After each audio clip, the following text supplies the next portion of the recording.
Welcome to Girlfriends Pray. We are a prayer ministry for women where our mission is to draw more women closer to God through prayer. We would like to welcome you to our series on mental wellness. In this series, we are focused on the elements of prevention, intervention, and support. Within the African American community, there is the belief that no matter how great the burden, prayer is the answer. While we as women of faith know and understand the power in prayer, we also know that God gives wisdom to trained mental health professionals to support us through difficulties.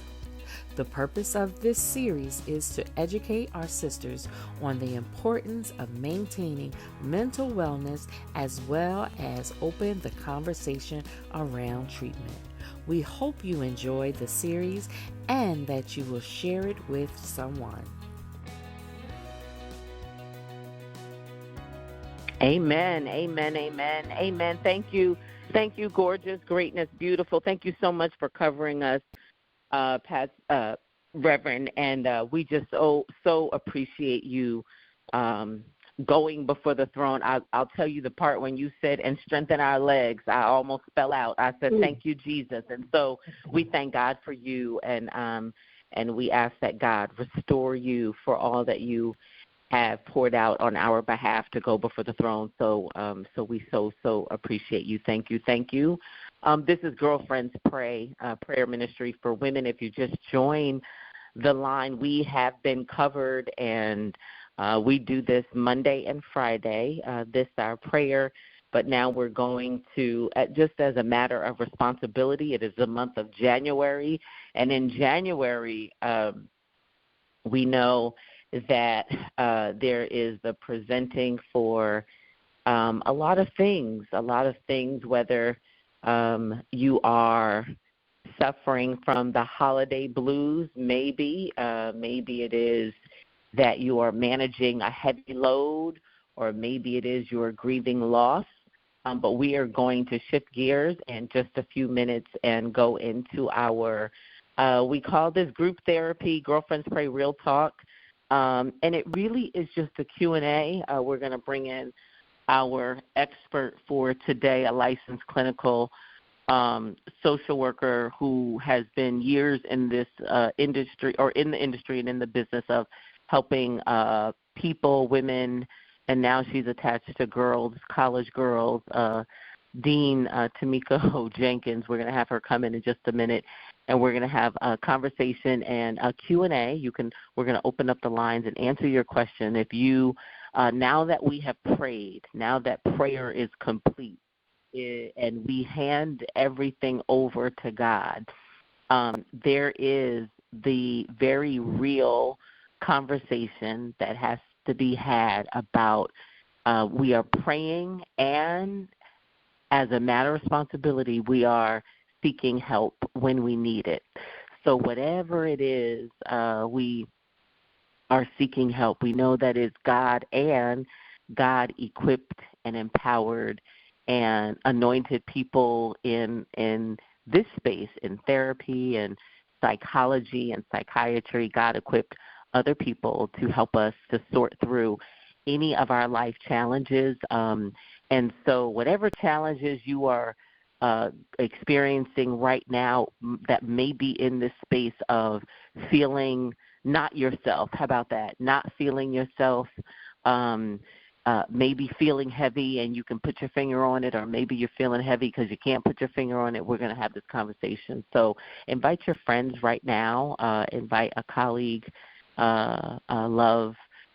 Put the phone on speaker if you're at home and you know the people in your household need this. It could be that you are well, you are healthy and well, but maybe you notice that it's either your partner, your parent, your sister, your daughter, your nephew, your brother is having a hard time in this season.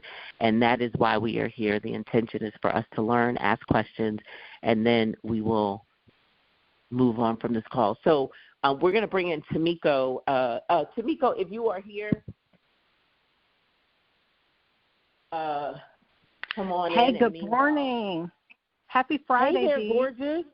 Happy Friday to you. Thank you so much for having me. Oh, yes, we are so excited that you could make time. I knew this was a challenging time, a risky time. I know all of our therapists who we've had on the line, I know, have full-time responsibilities. So, Tamiko, I so appreciate you being here today. Dean? Well, you know what, Yeah. Dee? It's always going to be yes and always. Just really quick, if you don't mind, I'd love to just tell a really quick story using myself as a case study because Girlfriends Pray, I really healed here through prayer and being able to serve God. I went through an incredibly dark season, and it was really through being able. One time on a call you said, pray and go to therapy. Pray on the way to the hospital. And that really spoke to me volumes, and I was able to get out of my bed and get to where I needed to be in terms of making an appointment with a therapist, getting on calls regularly here with Girlfriends Pray and serving. And so using myself as a case study, I walk it like I talk it, as the women at my college say, that I get to work every day with. But it's real. Life is life, and things come up, and so you really need to have these practical tools. So thank you for pausing and doing this so that folks can get their answers to their questions and get, informed. Oh, yes, yeah. I'm so glad that you shared that, and because I know so many people would identify with that, and it needed to come from you in the therapy space and doing this work, that you stayed prayerful in a dark season. Well, first, that everybody has, or it's not unusual to have a dark season or a dark day, a dark moment. And that you stayed prayerful, and then it also made sense that you pray en route to getting help. So thank you, my friend. I so adore you. My mom was so excited that you were coming today. She said this last week. She said, Tamiko, I'm so excited. Yes. You know how much I love your mom. Yes. So here's what we've been doing. I know you know this, but ladies, can you get ready with your questions?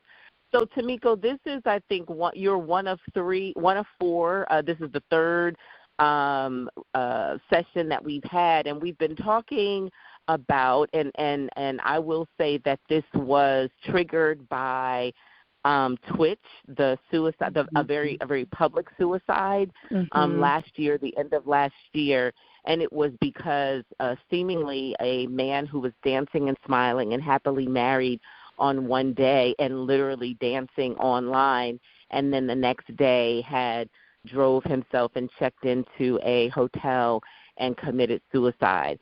So what I did at that time, I knew it would be, we were already in a season that was heavy because it was a few days before Christmas. I knew there are a lot of people who struggle if they are without their loves. I know a lot of women, we've heard it here on the line, in December, they say, I really just want to go to sleep and wake up in January.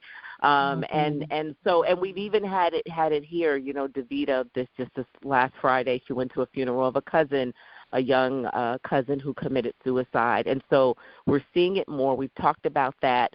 But I also want to talk about, you really help us sort through things like overwhelm, anxiety and things like that. So I want to just start with, though, the basics of the season that we're in, where the thing that is the biggest is it's January, and there is a real thing about the holiday or the blues. I think they call things like Blue Monday, meaning the time after the holiday. And then we're in this window of what some of us know as seasonal affective disorder, depression during a season. So can we just start with give us some insight as to January and what happens and what's typically presenting for women and for people in the space of depression and or anxiety or anything like that? Oh, absolutely. The one thing I want to say at the top as we begin to dive in here is to make an ask for folks to write down 988, which is the National Suicide Crisis Line. You just dial 988 for yourself or for someone else. The conversation that we're going to have is a message of hope in that depression, anxiety, having suicidal thoughts, all of it is treatable. There is intervention. There is life at the other side of how you're feeling or how your loved one or friend may be feeling. And so we just really want to make sure that folks have something at the ready in case they are triggered by the conversation, or if they immediately know this sounds like me, I need help, you're going to dial 988. Just as you dialed into this prayer line this morning, you'll hang up and dial 9888. So, Dee, one of the things, that I really like to set the stage with is that folks understand that there's a biology to depression, anxiety, that some folks are genetically predisposed, right, chemically, for having an imbalance. And so when that imbalance meets situation, I got a divorce at this time of the year, I lost my grandma and it was right at New Year's, or I got in a car accident, I lost my job, whatever the situation is or whatever the environmental stressor is, that combined with your biology, that chemical imbalance, really can lead folks to find themselves feeling these symptoms of depression, anxiety. Perhaps you've heard, you have someone in your life or yourself have been diagnosed with being bipolar, which would be that extreme high and low. And so I share that to say that 1 in 5, right? We understand that the statistic is 1 in 5. And so if we're on a prayer call and there's 20 of us in here, right, we easily know that they're going to be 1 in 5 is like what, 5? 5 goes into 20 4 times. So, right? So you're not alone. It is very common to have these experiences, to biologically be made up with a chemistry that is in need of intervention. And so in these conversations, I'm hoping to really normalize and destigmatize these conversations because of how normal this is. I mean, this is my day-to-day. I shared at the top of the call my own personal experiences. And so there's a real necessity to understand that you're not alone and there is help that is available. So this time of the year when you're watching these commercials and you're listening to everybody on social media talk about, new year, new me, they're in the gym, they're excited to kind of get this freshness going. And you're looking around and you're thinking, I feel incredibly heavy. This feels dark for me. I'm not in this kind of zone of new year, new me. What's going on? What's wrong, right? You'll start feeling sort of this shame, sometimes even guilt, particularly for folks that maybe have high-functioning depression where you got the job, you got the marriage, you got the kids, or whatever it is, but you still feel this blue or this darkness. And so the key is to recognize that, yes, your functioning has been impacted or there is an impairment there, but there's nothing wrong with you, like who you are as a person.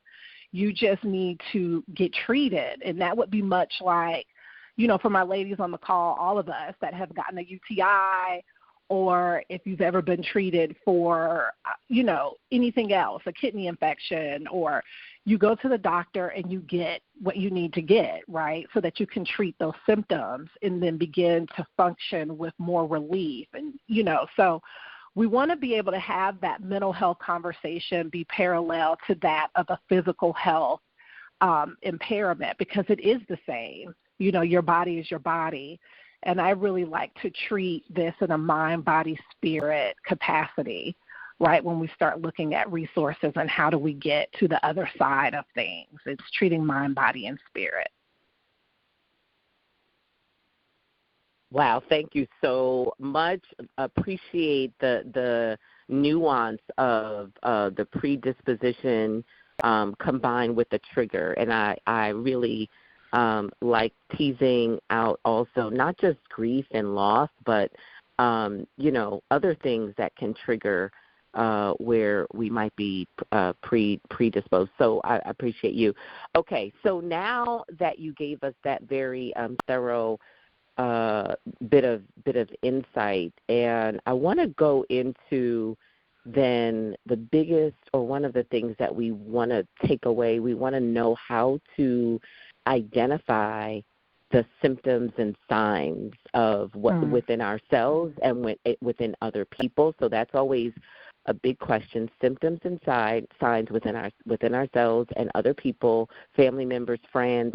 And then the second question is only going to be, then what do we do? How do we handle? What's a best practice? What's a worst practice? And then once we do that, then we want to open up for questions for folks who have questions here. I will invite everybody on the line to get a pen and paper and to write down, take notes, so that when we get to, the end of the call, we can make sure that questions that you're asking hasn't been something that maybe Tomiko has already shared with us. So if you could do that, that would be wonderful. And we'll be here for a few more minutes until the top of the hour. So please invite folks, your friends, family, colleagues, coworkers. Put the phone on speaker for your honey, your hubby, your kiddies. Invite if you have kids in college, invite them. Just send it to them. You don't know, they might plug in. So Tomiko, can you take us to those next two questions: signs, symptoms, and then best practices, worst practices for how do we deal, how do we manage, how do we help? Absolutely. And so I want to point out that it's rarely never one thing in isolation, right, when we're talking about signs and symptoms. When you hear me start talking about how we clinically diagnose someone with depression, it's not that you have been unable to sleep or you're sleeping too much alone, right, that makes you depressed. It's the issues with your sleep patterns combined oftentimes with appetite changes, your concentration and focus are off, your energy level is either, way low or too high, just a feeling of helplessness, hopelessness, not feeling worthy. It's that full picture that we're looking for when we diagnose clinical depression. I'm going to ask you, how long has this been happening? And I want to know, how many times a day or how many times a week, right? What's the duration? What's the frequency of that full picture? I think that in common, popular culture, we use these clinical terms very loosely when it's not a clinical matter, right? Like the weather is bipolar, or, if someone is acting differently, we might say, oh, they're acting, bipolar, so these are very clinical terms that, I want to make sure that we understand what the definitions are and that it is a medical diagnosis and that you have to go and see someone licensed to perform an assessment and a screening so that they can get a clinical picture of how long this has been happening, what's the frequency, and what the intensity of your symptoms are. And they'll look at what your baseline is, right? So for me, someone might ask me, well, what did it look like, 5 years ago, 2 years ago, as opposed to what do I look like today? Because everyone's baseline is different. Dee, because I've known you for some time, I understand sort of your energy level, right? I know your presentation. And so suddenly if I notice this shift in your energy, dials back for over 2 weeks every day, right, then you can, you have to know someone's baseline. And so that's why the therapist, the psychologist, the psychiatrist is important, because they're going to have these touch points and be able to assess you over, a period of time by taking a history and then getting a current snapshot. And so, I am a holistic practitioner. I really like to set my clients up and people that I work with for success by looking at practical tools that really hit the different spheres of wellness. I don't believe in just taking the medication to, help balance out your chemistry. I will look at, do you need a medication, and can we go to a restorative yoga class? And also, where's your fellowship? Where do you worship? Where do you go and have brunch? Who are you walking with? And so we want a treatment plan that really hits on those those high 3 key spheres so that you don't have healing in isolation like that. I think you really need a multi-pronged approach. because it's rarely one tool that gets you out of the ditch. You need to have a hammer, a screwdriver, a flashlight, all these different options, because sometimes music worked for me today, but I put that same music on and it didn't hit the same. So I need to be able to know which girlfriend to call. I need my therapist appointment. Where's my Zoloft? And I'm going to step or get on my Peloton later, right? So just having all those different options. Oh, that's so good. The holistic approach. Mm-hmm. Multi-pronged. That's what you said, multi-pronged. See, if I would have had my pen and paper, I could write that down. Somebody, one of the OGs gave us feedback, and they said, can you tell everybody to have a paper and pen? There you go. There you multi-pronged. And here, okay, so, and you know what I also appreciate about what you just gave us is, you said in the commercial space or in the public domain, we use very clinical terms, and you didn't say it, but I got the sense that, and that's inappropriate for us to use those terms to say the weather is schizophrenic or bipolar and stuff like that when we use those terms, but just saying that it's a very real thing. And so, and okay. So that is helpful. Let's see. Were you going to share anything else in terms of signs, symptoms? We get that. We get well, actually, you did cover it. And so I'm going to, I think, begin to open the line so we have, we can get some questions here. But that was really, really helpful. And particularly at the part about the multi-pronged approach, but not just the therapist. Some might be medication might be helpful, but it's also those other lifestyle, like a healthy lifestyle. I'm big on lifestyle. Quality of life has been my thing, and I know you know this, Tamiko. And some of you here, I am. One of my top 5 values is a quality life, meaningful and purposeful life, but also a quality life. So I do have a success routine in the morning. I have a lot of structure, more so in the morning, because that's when I can have the most control over my day. I have really great boundaries in the morning, but that really it has helped me to, I think, guard and protect, the other side or what could happen when you don't have that. Whether it's overwhelm and stress and anxiety, and then, just all kinds of other things. So, so that was really helpful just to know, and for it to be reinforced that, having structure. I'll tell you this. I've read and know that things like clutter and overwhelm lead to or impact, and correct me if I'm wrong, things like depression. So I'm a minimalist. Go ahead. What were you going to say? No, that's really powerful. It's true, that connection. One of the things as a practitioner that I've been able to do is therapy in the home setting. So I'll go to someone's, home and provide services. And you walk in the door and you can just see the physical manifestation of what's going on internally with a person. And so what I've often said to folks, what can be, I think, kind of clumsy or clunky about mental health illness is you don't have the motivation, the desire to kind of get up and clean the house, get out the bed, to go to the gym or, get the fresh air, take a walk.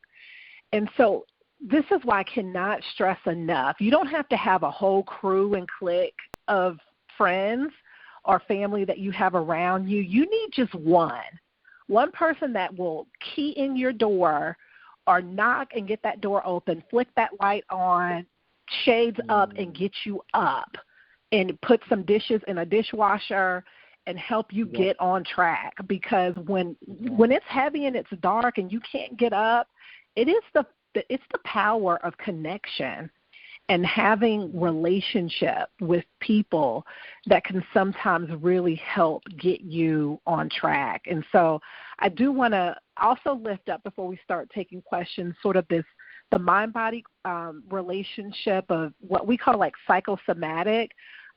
folks will come in and they're having headaches and stomach aches and just gut issues and not really realizing the connection of your mental health, anxiety, and depression with that headache. And your upset stomach may be anxiety, right? And so how important it is to have a primary care provider that also understands mental health, that when you're coming in and I've had chronic headaches, can say, okay, tell me a little bit about how you're doing emotionally, and can start unpacking that for you, because there is a connection between your mind and your body in that way. And your environment, clutter, absolutely D, physical manifestation oftentimes of the stress and overwhelm folks are feeling. Yeah, yep. Okay. Nope, that's good. Look, and I think it's, and, I thank you for giving us permission to, have one friend who we deputize. I always call it, deputize. I'm always deputizing somebody to keep me in order, typically when it's around a project or work or a service. Yes. Because some people know my heart, know my intention. I mean well, but sometimes, because I just show up in the way that I do, I always want to be sensitive. And so I always deputize somebody. So I like this idea of one person to put the key in the door and help. Let's get it started in here. Okay. Like, yeah, let's enter. Yeah. So I like that. And you know what? I also feel like this is a place of a sidebar conversation with everybody here, that you could take it to one friend or friend circle. Like, I'm going to have a debrief with my girlfriend circle, and we already kind of have this. Like, we could go put the key in the door, or get on a video, not a call, but a video. Let me see you, because I want to see if you showered today. Like, I want to see what you look like. I want to see your face. I can tell if your face is swollen and if you're crying and stuff like that. So I love, thank you for giving us that, and for, confirming things like, again, how we live our lifestyle can complicate, can add, increase the anxiety or trigger or just overwhelm that then leads to other things. And then the opposite. I think some people don't. I think a lot of us have never been educated on the importance of having or managing just our home life, our home space, whether you have a little or whether you have a lot. Also, I'm going to tell you, I am addicted to this one medication that I have to take now in the morning, because the way it makes me feel. It's like a drug, because of the way that it makes my body feel first thing in the morning versus when I don't take it. Do you know what that is, Tamiko? It is the gym. Yeah, I was going to say the Peloton, right. It is not. You knew where I was going with it. It is. I no longer attach my losing weight. I am not any longer eating or working out to lose weight and look good. I have measured, I have assessed, I know the way that my body walks differently, feels differently, moves differently, my energy and my focus. If I have 10 minutes of cardio, just 10 minutes, even if I don't have time, who doesn't have 10 minutes? And so I'm forever committed for the latter of my life, as long that God allows me the ability. I get on. I thank God that I could, when I put one foot down, I say thank, and the left foot down, you, and thank and you, because I know so many people don't have it. So, again, I only bring that in because and I'm told that helps. That's part of the treatment. The one pharmaceutical, the one drug that you can take that doesn't cost you anything is move your body. Move your body. Move your body. Yeah. And, when you think about sort of sensory experiences, most of us have access to 5, or some of us 4, 3, whatever senses you have access to, sight, hearing, smell, touch, and I'm forgetting one. You want to have it is. Okay, hearing. You want to just look at your coping plan, your wellness plan through the sense of your 5 senses. That's why I really love walking or running, whatever, your choice. and it's free, and you get out there and you get fresh air, sunlight. There's the sound of the wind, right? You can put your hands in soil, ground your feet on the earth, but however you can bring in these sensory experiences. Some people like to cook, and that's their thing. You get smell, and you get to, move in that way. But you need to have at ready your go-to and set it up now. When you're in a crisis, it's hard, you have constricted thinking. It's hard to think solution focus. It's hard to problem solve. So you want to have your routine, your schedule in place now so that when your season hits, because life is going to life, things are going to happen. We already know that. You want to have your go-tos. I know what my go-tos are. I'm very clear about my connection with music. I'm very clear about how I have to be connected. I need to be able to have a chit-chat. Hey, girl. Hey, and have those check-in points. And so have that plan in place in advance so that when you're going through, your scriptures, your sermon, that one sermon you hit, and it hits every time, you can hit it on replay. But have your tools in place so that, when you're going through, you're not scrambling and you can't, think of solutions. Awesome. Let's open up for questions. This is so good. So listen, here's how the questions work. I'm going to just ask for volunteers. You don't have to share your name if you just want to not be known here, that's fine. But you can ask a question. We're talking about, and by the way, if you came on late, we are here with Tamiko Jenkins. She is an educated LCSW practitioner. She does this work. She's our resident therapist for today. This is 3 of 4 therapists who we've had to come on and to answer our questions so that after we pray, we know we can then create a plan, or we can get help, or at least be a resource for a family member or friend. And so we're talking about anxiety, overwhelm, depression, triggers, and all that good stuff. So come on in, and who has a question here? State your first name or make up a name. First name? If it's *6 right now, you can come in. *6. Okay. Hi, this is Blanca. Can you hear me? Okay, Blanca. Yep, Blanca, you'll be number 1. Who else has a question? Any other questions? If you could come in and give me your name. Any other questions here on the line? Vera. Vera, you will be number 2. Any other questions on the line? We'll take maybe a third. If you have a question, just tell us your name or make up a name. Give us an alias. Do we have a question? And you can *6 to come in. We have number 1 is going to be, we have number 1, number 2. Number 1 is going to be Blanca, number 2, Vera. Any other questions today for our resident therapist? I think I hear somebody coming in. Linda, Linda, you're going to be number 3. Did I hear somebody else coming in? Okay. We're going to go with 3 questions, and we'll be complete for today.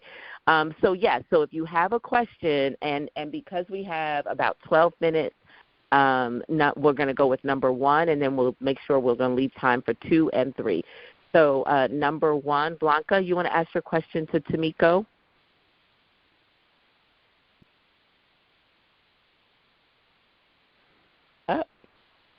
Okay, we'll come back to Blanca. You want to go, Vera, number 2?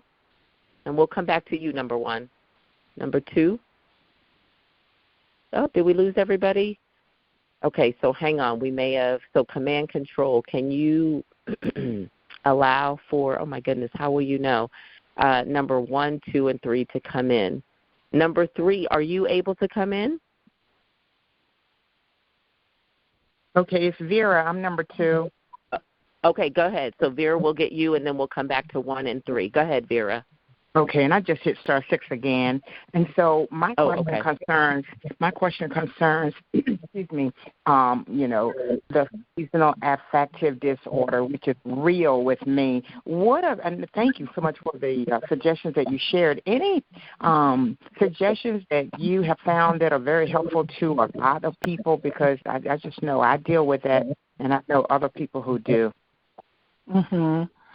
One of my favorites for seasonal affective disorder is what we call phototherapy, light therapy. They have these light boxes that you can get either prescribed or over the counter. You do a quick assessment to determine sort of your circadian rhythm, which is really like your internal clock around sleep and waking time, and it prescribes you a certain amount of light that you need throughout the day that just really helps, with the symptoms of seasonal affective disorder, because really it's connected to sort of like the changes in sunlight and access to that.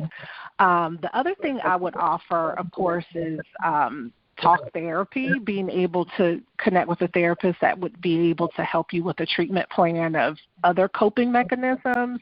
And then for some people, you may have to consider medication. And I know when we bring up medication, some people really are not pro that, but think low dose, non-addicting, medication has come a long way from what it's been, those stories you see on TV and the person's addicted and they can't go without, it's not that. That's not the scene anymore with prescribed medications, particularly when we're looking at something to treat seasonal affective disorder. And then, you could also work with someone that's more naturopath. There are, lots of natural options that folks lean on, St. John's wort and that sort of thing. But you'll want to work with a provider who has the expertise to know dosing and, any counter actions that you may have with any additional medications that you're taking. Thank you so much, Tamika. Awesome. Wonderful. Thank you. Absolutely. Thank you. All right. Awesome. Oh, I love that you gave naturopath, and I love the reference to the light therapy and the very specifics for that. So that is so good. So we're going to ask you to go back on mute if you can, Vera, and then we're going to go back to number 1. Blanca, are you here? Yes, I'm here. Okay. And then everybody else can go on mute. Okay, so your question for Tamiko. All right, so there were a lot of factors that led me to get into a state of depression. I used it more like an escape route. So when I became overwhelmed by being a single mother, by work, by many, many, many things, I started negative self-talk. How stupid, why did you do that, this and that? And eventually I would end up in a state of depression. And once I was in it, I was immobilized. I had to take time off from work and all this stuff. And the thought of suicide crossed my mind. I never let myself sit in it because I would think about my son and my grandchildren and the people that love me. And those were deterrents for me. And I would think about God and the sadness that I would cause God and possibly losing my salvation. So my question and my point is this. Is it practical, is it safe to have a conversation with your loved ones, with your girlfriend circles, and ask the question, have you ever considered suicide? Secondly, what led you there? And third, would you be willing to sign a commitment among ourselves that if you ever get to that place, you will call one of us, you will reach out? Is that practical and is it safe? Thank you so much for this question. There are lots of training modalities for people that are not clinicians or practitioners to help loved ones, people in their community. There's mental health first aid, and there's another one called QPR, which is the mental health version of CPR. And what you're speaking to reminds me of mental health first aid and QPR in that the first step in both of those modalities is to ask the question. And I find that people get shy or afraid to ask someone, are you thinking about killing yourself? Are you having thoughts of ending your life? because they don't want to know what's on the other end of that answer because they're not going to know what to do, right? And you start thinking, the fear of, okay, and what if they act on it and that sort of thing. And so as a person that's not trained as a clinician, asking the question is very powerful because sort of that next step or steps are to persuade them to get the help that they need and having the proper referrals, which are the P and the R of QPR. So the answer to your question is yes, absolutely.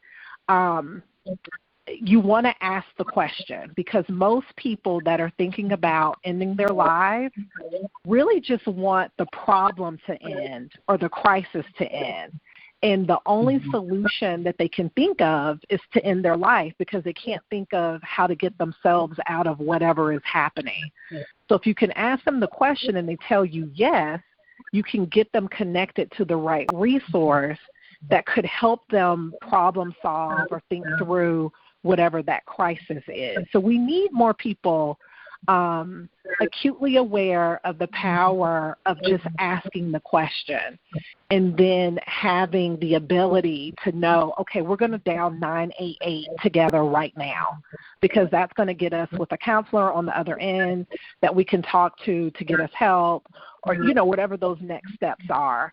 I think having an agreement amongst a group of people or family or friends, I think is really important, just to say, hey, I want to be your person. Can we be each other's community, each other's fellowship? I've got your back. Can you have mine? That if I am feeling this hopelessness, helplessness, that I can come to you and you can help me get to help because that's really what it's about. It's a very powerful, I think, process to sit with someone who is in a dark place and to help them get connected to the resources needed to help them. I hope I've answered your question. Awesome. Okay. Yes, you have. Thank you so much. Yeah. Awesome. And what you named. I was just going to say, Dee, when she mentioned her son and wanting to continue to live because I need to be here for my child. For some people, it's a pet. I have a bunny, Reese. I have children. Mm-hmm. Those are what we call protective factors. And as a clinician, I'm listening to hear what are your protective factors? What is it that's going to motivate you to keep going? And we want to lift those things up. And you'll be surprised, people, their cat. I can't leave my cat alone. Okay, good. What because that will help me, keep you safe. Got it. Awesome. Let's go to question number 3. As we're coming to the top of the hour, I want to be mindful of your time, Tamiko, and everybody else is here. So question number 3, you have the floor. What's your question? And if you star 6, you can come back in. Can you hear me now? I can. Go right ahead. Okay. Yes. All right. Thank you so much for this forum. I've really been enjoying them. My question has to do with children. And as a parent of adult children, my son is 20 years old. And sometimes I can see the spiral. And I've asked him because he played football in high school, and then he didn't get the offers that he wanted in college, so he decided not to play football in college. So I see this kind of cycle, like a kind of this withdrawal kind of thing. I don't see it as much now, so maybe he's kind of adjusted to college. But, as a parent, and you say to them, do you need to talk to somebody?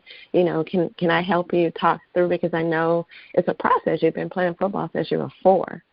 So as a parent, how do you help your children to navigate, especially when they don't think they need, outside help? What are some things that parents can do to help to support them? Mm-hmm. That's a very powerful question. I want to lift up this identity piece that I think I hear you describing. What does it mean to be a student athlete and have that identity be challenged or shaken up when you don't continue that identity forward into young adulthood, right? The football player since 4 goes to college and he's no longer playing. There's a huge piece of the identity that's been shaken up. And so for that, I would say, I love college settings because they have access to free counseling services in a counseling center, right? So if you have the ability to try to encourage them to get over to the counseling center, they have groups, they have things that don't feel as clinical, like really cool options for college students to get plugged into. But if that is something that, your college student isn't going to necessarily go for him, I would want someone that has like the specialty in working with student athletes, someone in like sports medicine, sports psychology, because they're going to understand the nuances of that identity. As someone that's worked in a college center counseling program, I always work with athletes to try to continue pieces of the identity that they can continue, right? So you want to keep that workout regimen. Your chemistry and everything is really connected to this cycle of working out, the serotonin, the endorphins. And when you stop the workout plan that you've been doing as an athlete, you can really send yourself into like this spiral. So if you can continue a workout plan, get connected to like recreational kind of sports. So if he's not on the team, most colleges have some sort of like sports and rec program where they're still playing football for fun, which is a different mindset, I know, but at least you get that same connection with the team. You're on a team, there's a coach, those same kind of familiar factors that you're accustomed to when you're an athlete. And the main thing I would say are those things, those pieces, but highlighting sort of someone that's trained in sports psychology that can really help him unpack the grief. He's grieving that identity shift, and so he would need support in that way.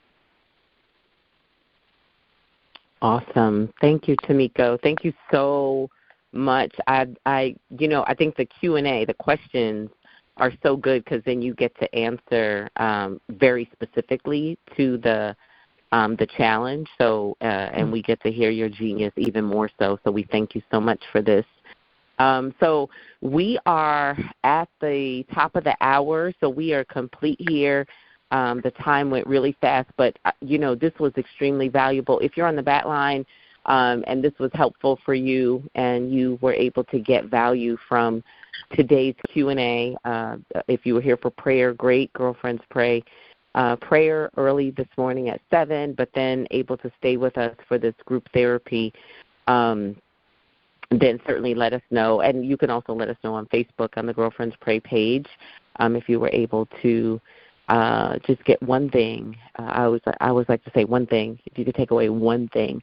So, Tamiko, thank you for giving us of your time. I know you are a busy wife, mom, dean. You've got your own your girls over there, so we're not going to keep you, but I just want to thank you so much and leave you with the final word. And the final word, if you want to tell people where you are, where they can find you, if you're taking any private practice, if you're available, or where they might follow you, whatever it is that you want to share with everybody here today, please share, again, who you are, where you are, and how they connect if in fact that is an opportunity. And you know what? I do want to say this.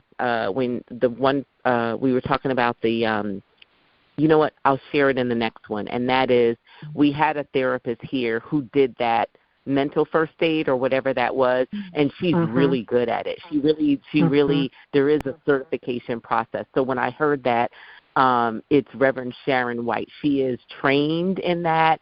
She's a big champion of it, but it is like a training and certification that you go to so that you know how to respond to that and be responsible. So, but that said, Tamiko, you have the floor. Any last words to tie this up? Yes, I want to share. I got a question on the back channel that really just says, hey, I'm doing everything. I'm on medication. I've got a community. I'm working out, and my symptoms aren't improving. The one thing I'll say about that, Dee, is your needs your level of care have to meet your needs. And so going to therapy once a week may not be exactly what you need. They have intensive outpatient programs. that have partial hospitalization programs, as well as actually going into the hospital or going to some sort of rehabilitation institution. Institution is sterile. They have retreats, right, that you can go to. And so you really want to have the level of care that you need to treat the symptoms. It's much like if I had a heart attack and I need to go in the hospital to have heart surgery, then I'm admitted and I go, right? And so once a week may not be what you need with a therapist. You might need more. So that's the answer that I would offer to that question. I am in Atlanta, Georgia. I do have like a boutique private practice on a format. It's called Headway. And so you would just go to Headway, and you can find me there. I'm only accepting virtual appointments at this time, and clients do need to be in Georgia for insurance purposes. But I accept all insurances or private pay. You can follow me on Instagram. My handle is @Dean_Tomiko, Tomiko, and DM me if you want to get connected, if you can't find me on Headway. And I'd be happy to help support anyone here. This has been great. Thank you so much for having me, Dee. Oh, thank you, thank you. And Headway, is it headway.com or headway.org? Is that a resource that lists therapists or practitioners? Yes. Or because we don't know Headway. Yes, it is. Headway is sort of like your BetterHelp or some of those other chains that you can find therapists online. So it's headway.com. Got it. Awesome. Well, there it is. Tomiko Jenkins, thank you so much, Dean Tomiko. Have a wonderful day, everybody. This is Girlfriends Pray. We are complete. To learn more about Girlfriends Pray, you can go to www.girlfriendspray.org. If you came in towards the end of this, download the Girlfriends Pray podcast. We do record, and you can find prayer there, as well as, I believe, our team has the therapy session series to run there as well. So, and we will be back here on Monday for prayer, but next Friday for therapy. So it's our last person in the series. We've had Reverend Sharon White. We've had Dr. Angela Clack, Tomiko Jenkins today, and then next week Teresa Silva. And so we look forward to seeing you back here on Monday. And again, it's girlfriendspray.org. To learn more. My name is D.C. Marshall, and remember 1 Thessalonians 5:17. It says to pray without ceasing and pray on the way to therapy. God bless y'all. Have a wonderful day. Bye-bye.